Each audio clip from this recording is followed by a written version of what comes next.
आज मुंबई येथे मराठा आंदोलनासाठी आम्ही आलो असताना आम्हाला मुस्लिम बांधवांनी त्यांच्या मस्जिदमध्ये राहण्याची व्यवस्था केली, आमची थांबण्याची व्यवस्था केली. परंतु हिंदूच्या गणपतीच्या मंदिरामध्ये कुठं बसल्या असताना आम्हाला सांगतायत की नाही आता आमचा गणपतीचा सण आहे आणि आम्ही हिंदूच आहेत, आम्ही आरक्षण मागायसाठी आलो, पण मंदिरामध्ये कुठंच व्यवस्था आम्हाला करू देत नाहीत किंवा आम्हाला थांबू दिलं जात नाही.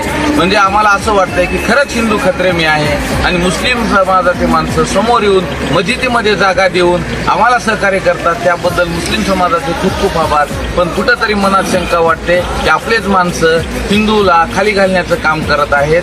खरंच आम्हाला मंदिरामध्ये कुठं थांबण्यासाठी रात्र दिवस इथं सारखा पाऊस येते मुंबईमध्ये, तरी सुद्धा कुणी सहकार्य करत नाही, कुणी सहकार्याची भावना करत नाही. हिंदूलाच मारायला उठलाय. त्याच्यामुळे हिंदू खरंच खतरे मी आहे.